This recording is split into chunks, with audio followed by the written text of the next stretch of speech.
मेष राशि 2026 उठी भयंकर घटना सावधान मेष राशिर व्यक्ति माने आपणक पाद तळु माटी खसीजिबा पूर्वरु एही भिडियोटी को शेष पर्यंत देखंतु। 2026 मसीहा आपणक पई केवल एक वर्ष नुहे, एहा आपणक जीवनर सबुठारु बड़ अग्नि परीक्षा। आपण भाबुछंती कि आपणक क्यारियर सेट अछि, आपण भाबुछंती कि आपणक संपर्क सुरक्षित, तेबे आपण बहुत बड़रे अछंती। ग्रह मानकर एमिति एक विभत्स जोग बनुछि जहा आगामी किछि मास मध्यरे उठी एमिति घटना घटाइबो जहा आपणक हसखुसीर दुनिया को छारखार करि देई पारे। मु आपणकु डराउ नाही, बरं समय पूर्वरु सचेतन करूछि। जदि आपण प्रस्तुत नहेबे तेबे एहिउठी धक्का आपणकु रास्ता को नै आसी पारे, किंतु जदि आपण एही भिडियोटी को पूरा देखुछंती तेबे मु आपणकु सेही ब्रह्मास्त्र देबी जहा एही विपद को संपूर्ण टाळी देबो। मेष राशिर स्वामी हेउछंती मंगल। आपण साहसी एवं शक्तिशाली, किंतु नधनबरे शनि एवं राहुंकर कूटनीति आपणक शक्ति को आपणक विरुद्धरे व्यवहार करिवो।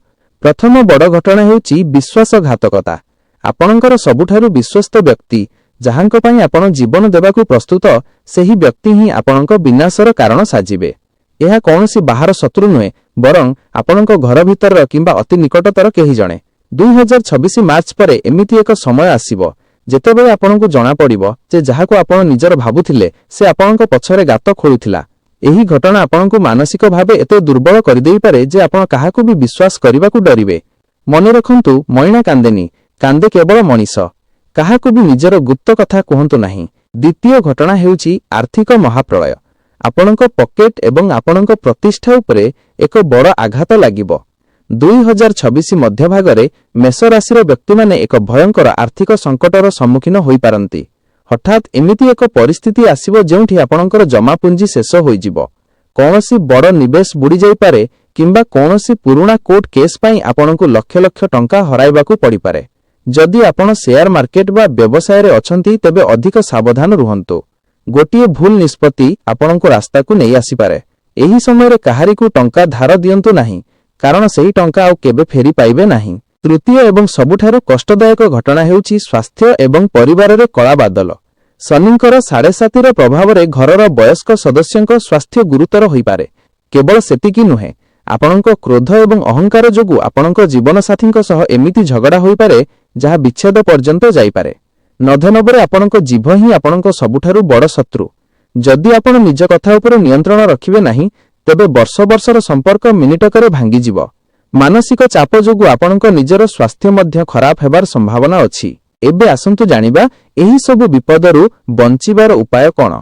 ज्योतिष शास्त्र रे एमिति उपाय अछि जहा पत्थर को मध्य पानी करि देई पारे। मेष राशिर व्यक्ति माने प्रति मंगलवार एवं शनिवार संध्यारे बजरंग बाण पाठ करंतु। एहा आपणक चारि पाखरे एक सुरक्षा कवच तयारी करिवो। शनि को प्रसन्न करिबा पई असहाय लोकंकु कला रंगर कपड़ा किंबा खाद्य दान करंतु। प्रतिदिन अति कमरे 108 थर महामृत्युंजय जप करंतु। एहा आपणकु शारीरिक एवं मानसिक शक्ति प्रदान करिवो। मने रखंतु, समय बलवान होई पारे किंतु मनीषर कर्म सबुठारु बड़। जदि आपण एही तीनोटी घटना विषय रे जानि सतर्क होई जिबे तेबे नधनबर शेष भाग आपणक पई नुआ सफलतार द्वार खोली देबो। ईश्वरंक उपरे भरोसा रखंतु एवं निज कामरे सच्चोट रुहंतु। जदि आपण चाहुछंती आगामी वर्ष आपणक पई शुभ हेउ तेबे कमेंट रे लेखंतु जय बजरंग बली। एही वीडियो को निजर सेही सांगमानंक सह शेयर करंतु जेउ मानकर मेष राशि जहा द्वारा सेमाने मध्य सतर्क होई परिबे। आपणकर गोटिए शेयर कहार जीवन बंचाई देई पारे। मेष राशि 2026 मासिक संघर्ष एवं सावधानता। एबे आसंतु जानिबा 2026 मसीहार केउ मास आपणक पई सबुठारु अधिक घातक साब्यस्त होई पारे। जानुआरी रु मार्च मध्यरे आपणकु निजर बाणी उपरे नियंत्रण रखिबाकू पड़िबो। एही समय रे राहुंकर प्रभाव जोगु आपणक मनरे अजणा भय सृष्टि हेबो। आपणकु लागिबो जेपरि केही आपणक विरुद्धरे षडयंत्र करूछि, किंतु मने रखंतु एही समय रे कोनोसी बड़ निष्पत्ति नेबा आपणक पई क्षतिकारक होई पारे। विशेष करी जो माने नुआ चाकरी खोजुछंती सेमानकु मार्च पर्यंत अपेक्षा करिबाकू पड़िबो। एप्रिल मासरु जून मध्यरे आर्थिक क्षेत्र रे बड़ हलचल देखा देबो। जदि आपण काहाकू टंका धार देइछंती तेबे सेही टंका फेरी पाइबा पई आपणकू बहुत परिश्रम करिबाकू पड़िबो। एही समय रे आपणकू निजर स्वास्थ्य प्रति अधिक सचेतन रहिबाकू पड़िबो। गाड़ी चलाइबा समय रे सतर्क रुहंतु, कारण एही समय रे दुर्घटनार जोग रहिछि। शनिंकर दृष्टि आपणक भाग्य उपरे थिबारु कामरे बहुत बाधा विघ्न आसीबो। हुएत आपणकर एक काम हेउ हेउ शेष मुहूर्त रे अटकी जाई पारे। ଏହା ଆପଣଙ୍କୁ ମାନସିକ ଭାବେ ବହୁତ ବିରକ୍ତ କରିବ, କିନ୍ତୁ ମନେ ରଖନ୍ତୁ ଏହି ସମୟରେ ଧୈର୍ଯ୍ୟ ହିଁ ଆପଣଙ୍କର ଏକମାତ୍ର ବନ୍ଧୁ। ଜୁଲାଇରୁ ସେପ୍ଟେମ୍ବର ମଧ୍ୟରେ ପରିବାରରେ କଳହ ବଢ଼ିବାର ସମ୍ଭାବନା ଅଛି। ବିଶେଷ କରି ଜୀବନସାଥୀଙ୍କ ସହିତ ମତାନ୍ତର ହୋଇପାରେ। ଆପଣଙ୍କର କୌଣସି ପୁରୁଣା ଶତ୍ରୁ ପୁଣି ଥରେ ମୁଣ୍ଡ ଟେକିବେ ଏବଂ ଆପଣଙ୍କ ସାମାଜିକ ପ୍ରତିଷ୍ଠା ଉପରେ ଆଘାତ ଦେବାକୁ ଚେଷ୍ଟା କରିବେ। ଏହି ସମୟରେ ଆପଣଙ୍କୁ ଚତୁରତାର ସହ କାମ କରିବାକୁ ପଡ଼ିବ। କାହାରି କଥାରେ ପଡ଼ି ନିଜର ଘରର ଶାନ୍ତି ନଷ୍ଟ କରନ୍ତୁ ନାହିଁ। ଯଦି ଆପଣ କୌଣସି ପ୍ରେମ ସମ୍ପର୍କରେ ଅଛନ୍ତି, ତେବେ ଏହି ସମୟରେ ତୃତୀୟ ବ୍ୟକ୍ତିର ପ୍ରବେଶ ଯୋଗୁଁ ସମ୍ପର୍କରେ ଫାଟ ସୃଷ୍ଟି ହୋଇପାରେ। ବର୍ଷର ଶେଷ 3 ମାସ ଅର୍ଥାତ୍ ଅକ୍ଟୋବରରୁ ଡିସେମ୍ବର ମଧ୍ୟରେ ପରିସ୍ଥିତିରେ କିଛିଟା ସୁଧାର ଆସିବ, କିନ୍ତୁ ବିପଦ ସମ୍ପୂର୍ଣ୍ଣ ଭାବେ ଟଳି ନାହିଁ। ଏହି ସମୟରେ ଆପଣଙ୍କୁ ଅଚାନକ ଖର୍ଚ୍ଚର ସାମ୍ନା କରିବାକୁ ପଡ଼ିପାରେ। ପିଲାମାନଙ୍କ ସ୍ୱାସ୍ଥ୍ୟ କିମ୍ବା ଶିକ୍ଷା ପାଇଁ ଆପଣଙ୍କୁ ବଡ଼ ଧରଣର ଟଙ୍କା ଖର୍ଚ୍ଚ କରିବାକୁ ପଡ଼ିବ, କିନ୍ତୁ ଏହି ସମୟରେ ଗୁରୁ ଗ୍ରହଙ୍କର କିଛିଟା ଆଶୀର୍ବାଦ ମିଳିବା ଯୋଗୁଁ ଆପଣ ଅତି କଷ୍ଟରେ ସମସ୍ୟାରୁ ବାହାରି ଆସିବେ। ମୁକ୍ତିର ମହାମନ୍ତ୍ର। ମେଷ ରାଶିର ବ୍ୟକ୍ତିମାନେ ମନେ ରଖନ୍ତୁ, ଭାଗ୍ୟ କେବଳ ସଂକେତ ଦିଏ, କିନ୍ତୁ କର୍ମ ହିଁ ଭବିଷ୍ୟତ ଗଢ଼େ। ନଧନବରେ ନିଜକୁ ସୁରକ୍ଷିତ ରଖିବା ପାଇଁ ଏହି 4ଟି କଥା ସବୁବେଳେ ମନେ ରଖନ୍ତୁ। 1. ମୌନ ରୁହନ୍ତୁ। ଯେତେବେଳେ କେହି ଆପଣଙ୍କୁ ଅପମାନିତ କରିବାକୁ ଚେଷ୍ଟା କରୁଛି, ସେତେବେଳେ ଯୁକ୍ତିତର୍କ ନକରି ଚୁପ୍ ରୁହନ୍ତୁ। ଆପଣଙ୍କର ନୀରବତା ଆପଣଙ୍କର ସବୁଠାରୁ ବଡ଼ ଅସ୍ତ୍ର। 2. ଶନିଙ୍କ ସେବା। ପ୍ରତି ଶନିବାର ସନ୍ଧ୍ୟାରେ ଓସ୍ତ ଗଛ ମୂଳେ ସୋରିଷ ତେଲର ଦୀପଟିଏ ଜଳାନ୍ତୁ। ଏହାଦ୍ୱାରା ଶନିଙ୍କର କ୍ରୂର ଦୃଷ୍ଟି କମିଯିବ। 3. ଆର୍ଥିକ ଶୃଙ୍ଖଳା। ଏହି ବର୍ଷ କୌଣସି ଲୋଭନୀୟ ଯୋଜନାରେ ଟଙ୍କା ଲଗାନ୍ତୁ ନାହିଁ। ଯେତେବେଳେ ସାରା ଦୁନିଆ ଆପଣଙ୍କୁ ଟଙ୍କା ଦ୍ୱିଗୁଣିତ କରିବାର ସ୍ୱପ୍ନ ଦେଖାଇବ, ସେତେବେଳେ ନିଜର ବିବେକ ଖଟାନ୍ତୁ। 4. ଖାଦ୍ୟପେୟ। ପେଟଜନିତ ସମସ୍ୟାରୁ ବଞ୍ଚିବା ପାଇଁ ବାହାର ଖାଦ୍ୟରୁ ଦୂରେଇ ରୁହନ୍ତୁ। ମଙ୍ଗଳବାର ଦିନ ନିରାମିଷ ଖାଦ୍ୟ ଗ୍ରହଣ କରନ୍ତୁ। 5. ଦାନର ମହତ୍ତ୍ୱ। ଯଦି ସମ୍ଭବ, ଅନ୍ଧ ବ୍ୟକ୍ତି କିମ୍ବା କୁଷ୍ଠରୋଗୀଙ୍କୁ ସାହାଯ୍ୟ କରନ୍ତୁ। ଆପଣଙ୍କର ଏହି ଗୋଟିଏ ସାହାଯ୍ୟ ଆପଣଙ୍କର ହଜାର ହଜାର ବିପଦକୁ କାଟି ଦେଇପାରେ। ମେଷ ରାଶିର ବନ୍ଧୁମାନେ, ଆପଣ ଜଣେ ଯୋଦ୍ଧା। ଆପଣଙ୍କ ଜୀବନରେ ପୂର୍ବରୁ ମଧ୍ୟ ଅନେକ ସମସ୍ୟା ଆସିଛି ଏବଂ ଆପଣ ସେଥିରୁ ସଫଳତାର ସହ ବାହାରି ଆସିଛନ୍ତି। 2026 ମଧ୍ୟ ବ୍ୟତିକ୍ରମ ନୁହେଁ। ଏହା ଆପଣଙ୍କୁ କଷ୍ଟ ଦେଇପାରେ, କିନ୍ତୁ ଆପଣଙ୍କୁ ଶକ୍ତିଶାଳୀ ମଧ୍ୟ କରିବ। ମନକୁ ଶାନ୍ତ ରଖନ୍ତୁ ଏବଂ ନିଷ୍ପତ୍ତି ନେବା ପୂର୍ବରୁ ବୟସ୍କଙ୍କ ପରାମର୍ଶ ନିଶ୍ଚୟ ନିଅନ୍ତୁ। ଯଦି ଆପଣଙ୍କୁ ଲାଗୁଛି କି ଆପଣଙ୍କ ଜୀବନରେ ଏହିସବୁ ସମସ୍ୟା ପୂର୍ବରୁ ହିଁ ଆରମ୍ଭ ହୋଇଗଲାଣି, ତେବେ ଆମକୁ କମେଣ୍ଟ ମାଧ୍ୟମରେ ଜଣାନ୍ତୁ। ମୁଁ ଆପଣଙ୍କର ପ୍ରଶ୍ନର ଉତ୍ତର ଦେବାକୁ ଚେଷ୍ଟା କରିବି। ଆଗାମୀ ଭିଡିଓରେ ଆମେ ଜାଣିବା ମେଷ ରାଶି ପାଇଁ ନଧନବର କେଉଁ ରଙ୍ଗ ସବୁଠାରୁ ଶୁଭ ଏବଂ କେଉଁ ରତ୍ନ ଆପଣଙ୍କ ଭାଗ୍ୟ ବଦଳାଇ ଦେବ। ଭିଡିଓଟିକୁ ଶେଷ ପର୍ଯ୍ୟନ୍ତ ଦେଖିଥିବାରୁ ବହୁତ ବହୁତ ଧନ୍ୟବାଦ। ଭଗବାନ ଆପଣଙ୍କର ମଙ୍ଗଳ କରନ୍ତୁ। ଜୟ ଶ୍ରୀରାମ। ମେଷ ରାଶି 2026 କ୍ୟାରିୟର ଏବଂ ବ୍ୟବସାୟର ଅସଲ ସତ୍ୟ। ଏବେ ଆସନ୍ତୁ ସେହି ବିଷୟରେ କଥା ହେବା ଯାହା ପାଇଁ ଆପଣ ସବୁଠାରୁ ଅଧିକ ଚିନ୍ତିତ, ଆପଣଙ୍କର ଜୀବିକା। 2026 ମସିହାରେ ମେଷ ରାଶିର ବ୍ୟକ୍ତିମାନେ କର୍ମକ୍ଷେତ୍ରରେ ଏକ ଅଦୃଶ୍ୟ ଯୁଦ୍ଧର ସାମ୍ନା କରିବେ। ଯଦି ଆପଣ ଚାକିରି କରୁଛନ୍ତି, ତେବେ ମନେ ରଖନ୍ତୁ ଆପଣଙ୍କର ସଫଳତା ଅନେକ ଲୋକଙ୍କ ଆଖିରେ କଣ୍ଟା ସଦୃଶ ହେବ। ନଭେମ୍ବର ପ୍ରଥମ 6 ମାସ ମଧ୍ୟରେ ଅଫିସ୍ ପଲିଟିକ୍ସ ବା କାର୍ଯ୍ୟାଳୟର ରାଜନୀତି ଚରମ ସୀମାରେ ପହଞ୍ଚିବ। ଆପଣଙ୍କର ଜଣେ ବିଶ୍ୱସ୍ତ ସହକର୍ମୀ ଯିଏ ଆପଣଙ୍କ ସହ ବସି ଚା ପିଉଛନ୍ତି, ସିଏ ହିଁ ଆପଣଙ୍କ ଆଇଙ୍କ କାନରେ ବିଷ ଢାଳିବାକୁ ଚେଷ୍ଟା କରିବେ। ସାବଧାନ, ଏହି ସମୟରେ ନିଜର ପରବର୍ତ୍ତୀ ପଦକ୍ଷେପ ବିଷୟରେ କାହାକୁ ବି କୁହନ୍ତୁ ନାହିଁ। ଯଦି ଆପଣ ଚାକିରି ବଦଳାଇବାକୁ ଚାହୁଁଛନ୍ତି, ତେବେ ହାତକୁ ଅଫର ଲେଟର ନାସିବା ପର୍ଯ୍ୟନ୍ତ ପୁରୁଣା ଚାକିରିରୁ ଇସ୍ତଫା ଦିଅନ୍ତୁ ନାହିଁ।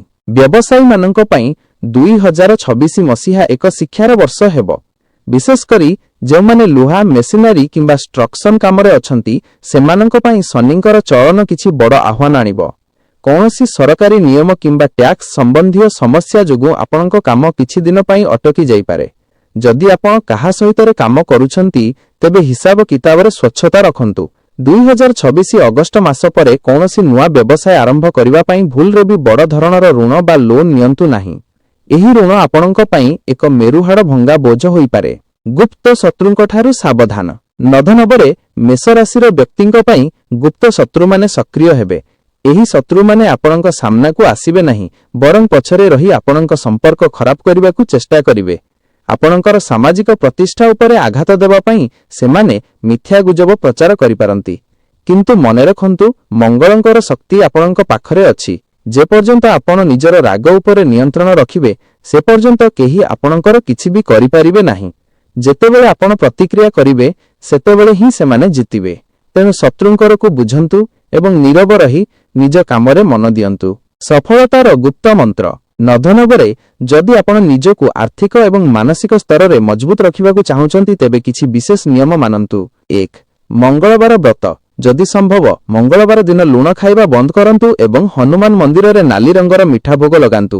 2. ପକ୍ଷୀଙ୍କୁ ସେବା। ପ୍ରତିଦିନ ସକାଳେ ପକ୍ଷୀମାନଙ୍କୁ ଶସ୍ୟ ଖାଇବାକୁ ଦିଅନ୍ତୁ। ଏହାଦ୍ୱାରା ରାହୁଙ୍କର କୁପ୍ରଭାବ କମିବ ଏବଂ ଆପଣଙ୍କ ମନରେ ଥିବା ଦ୍ୱନ୍ଦ୍ୱ ଦୂର ହେବ। 3. ସୁନା ଧାରଣ। ମେଷ ରାଶିର ବ୍ୟକ୍ତିମାନେ ନିଜ ହାତର ଅନାମିକା ଆଙ୍ଗୁଠିରେ ଏକ ସୁନା ମୁଦି ଧାରଣ କରନ୍ତୁ, ଯାହା ଆପଣଙ୍କୁ ସକାରାତ୍ମକ ଶକ୍ତି ପ୍ରଦାନ କରିବ। 4. ଗୋପନୀୟତା। ମନେ ରଖନ୍ତୁ, ଶୁଭ କାମ ହେବା ପୂର୍ବରୁ ଢୋଲ ବଜାନ୍ତୁ ନାହିଁ। ନିଜର ଆୟ ଏବଂ ନିବେଶ ବିଷୟରେ କାହାକୁ ବି କୁହନ୍ତୁ ନାହିଁ। 2026 ମସିହା ଆପଣଙ୍କ ପାଇଁ ଏକ ଏମିତି ଅଗ୍ନିପଥ ଯେଉଁଥିରେ ଚାଲିଲେ ଆପଣ ଜଣେ ଖାଣ୍ଟି ସୁନା ଭଳି ଚମକିବେ। ସଂଘର୍ଷ ଅଛି କିନ୍ତୁ ସଫଳତା ମଧ୍ୟ ନିଶ୍ଚିତ। କେବଳ ଦରକାର ସଠିକ୍ ସମୟରେ ସଠିକ୍ ନିଷ୍ପତ୍ତି। ବନ୍ଧୁମାନେ, ଆଜିର ଏହି ଆଲୋଚନା ଆପଣଙ୍କୁ କିପରି ଲାଗିଲା? ଯଦି ଆପଣ ଚାହୁଁଛନ୍ତି ଆମେ ମେଷ ରାଶିର ସ୍ୱାସ୍ଥ୍ୟ ଏବଂ ପ୍ରେମ ସମ୍ପର୍କ ଉପରେ ଏକ ସ୍ୱତନ୍ତ୍ର ସ୍କ୍ରିପ୍ଟ ପ୍ରସ୍ତୁତ କରିବୁ, ତେବେ କମେଣ୍ଟରେ ଲଭ୍ ହେଲ୍ଥ ଲେଖନ୍ତୁ। ମୁଁ ପରବର୍ତ୍ତୀ ଭିଡିଓରେ ସେହି ସବୁ ରହସ୍ୟ ଖୋଲିବି ଯାହା ଆପଣଙ୍କୁ ଆଶ୍ଚର୍ଯ୍ୟ କରିଦେବ। ନିଜର ଧ୍ୟାନ ରଖନ୍ତୁ ଏବଂ ସକାରାତ୍ମକ ରୁହନ୍ତୁ। ଜୟ ବଜରଙ୍ଗବଲି। ମେଷ ରାଶି 2026 ଶେଷ ନିଷ୍କର୍ଷ ଏବଂ ବିଜୟର ମାର୍ଗ। ବନ୍ଧୁମାନେ, ଆଜି ଆମେ ମେଷ ରାଶିର ସେହି ଉଣ୍ଟି ଭୟଙ୍କର ସତ୍ୟ ଏବଂ ନଧନବର ସଂଘର୍ଷ ବିଷୟରେ ଜାଣିଲେ। କିନ୍ତୁ ଭିଡିଓ ଶେଷ କରିବା ପୂର୍ବରୁ ମୁଁ ଆପଣଙ୍କୁ ଏକ ଅତି ଗୁରୁତ୍ୱପୂର୍ଣ୍ଣ କଥା କହିବାକୁ ଚାହୁଁଛି। ମନେ ରଖନ୍ତୁ, ଗ୍ରହ ଏବଂ ନକ୍ଷତ୍ର ଆମକୁ କେବଳ ସତର୍କ କରାଇଥାନ୍ତି, କିନ୍ତୁ ଆମର ଭାଗ୍ୟ ସମ୍ପୂର୍ଣ୍ଣ ଭାବେ ଆମ ହାତରେ ଥାଏ। 2026 ମସିହା ଆପଣଙ୍କୁ ଭାଙ୍ଗିବା ପାଇଁ ନୁହେଁ, ବରଂ ଆପଣଙ୍କୁ ଭିତରୁ ଶକ୍ତିଶାଳୀ କରିବା ପାଇଁ ଆସୁଛି। ଯେଉଁଟି ଦୁଃଖଦ ଘଟଣା ବିଷୟରେ ମୁଁ କହିଲି, ସେ ଚାହେଁ ବିଶ୍ୱାସଘାତକତା ହେଉ, ଆର୍ଥିକ ସଙ୍କଟ ହେଉ କିମ୍ବା ପାରିବାରିକ ଅଶାନ୍ତି, ଏସବୁକୁ ରୋକିବା ପାଇଁ ଆପଣଙ୍କ ପାଖରେ ସବୁଠାରୁ ବଡ଼ ଅସ୍ତ୍ର ହେଉଛି ଆପଣଙ୍କର ସଂଯମତା। ଯଦି ଆପଣ ନିଜର କ୍ରୋଧକୁ ଜୟ କରିପାରିବେ, ତେବେ ଆପଣ ଅଧା ଯୁଦ୍ଧ ସେମିତି ହିଁ ଜିତିଯିବେ। ଆଗାମୀ ବର୍ଷ ଆପଣଙ୍କ ପାଇଁ ଏକ ନୂଆ ଜନ୍ମ ଭଳି ହେବ। ଆପଣ ଜାଣିପାରିବେ ଯେ ଦୁନିଆରେ କିଏ ଆପଣଙ୍କର ପ୍ରକୃତ ଶୁଭେଚ୍ଛୁ ଏବଂ କିଏ ମୁଖା ପିନ୍ଧିଥିବା ଶତ୍ରୁ। ଶେଷ ସମାଧାନ। ଯଦି ଆପଣ ନିଜ ଜୀବନରେ ବହୁତ ବଡ଼ ଅସୁବିଧାର ସାମ୍ନା କରୁଛନ୍ତି, ତେବେ ମନେ ରଖନ୍ତୁ, ଅନ୍ଧାର ଯେତେ ଘନୀଭୂତ ହୁଏ, ସକାଳ ସେତେ ପାଖେଇ ଆସେ।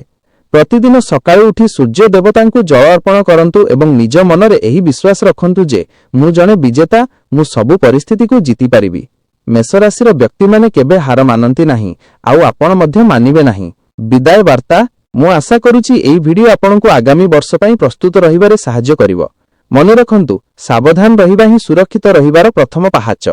ଯଦି ଆପଣଙ୍କୁ ଲାଗୁଛି କି ଏହି ଭିଡିଓ କାହାର ସାହାଯ୍ୟ କରିପାରିବ, ତେବେ ଏହାକୁ ନିଶ୍ଚୟ ସେୟାର କରନ୍ତୁ। ଆପଣଙ୍କର ଗୋଟିଏ ଲାଇକ୍ ଏବଂ ସବସ୍କ୍ରାଇବ୍ ଆମକୁ ଏମିତି ଅନେକ ଗୁରୁତ୍ୱପୂର୍ଣ୍ଣ ତଥ୍ୟ ଆଣିବାରେ ଉତ୍ସାହିତ କରିବ। ପରବର୍ତ୍ତୀ ଭିଡିଓରେ ଆମେ ଆଲୋଚନା କରିବା ଅନ୍ୟ ରାଶିମାନଙ୍କ ପାଇଁ 2026 କିପରି ରହିବ। ସେ ପର୍ଯ୍ୟନ୍ତ ନିଜର ଧ୍ୟାନ ରଖନ୍ତୁ, ସୁସ୍ଥ ରୁହନ୍ତୁ ଏବଂ ଭଗବାନଙ୍କ ଉପରେ ବିଶ୍ୱାସ ରଖନ୍ତୁ। କମେଣ୍ଟ ବକ୍ସରେ ଜୟ ଶ୍ରୀରାମ କିମ୍ବା ଜୟ ବଜରଙ୍ଗବଲି ଲେଖିବାକୁ ଭୁଲନ୍ତୁ ନାହିଁ। ଆପଣଙ୍କ ଦିନ ଶୁଭ ହେଉ। ଧନ୍ୟବାଦ। ଯଦି ଏହି ଭିଡିଓ ଆପଣଙ୍କ ମନକୁ ଛୁଇଁଥିଲା ତେବେ ଲାଇକ୍ କରନ୍ତୁ ଏବଂ ଆଷ୍ଟ୍ରୋଭାଗ୍ୟ ଚ୍ୟାନେଲକୁ ସବସ୍କ୍ରାଇବ୍ କରନ୍ତୁ।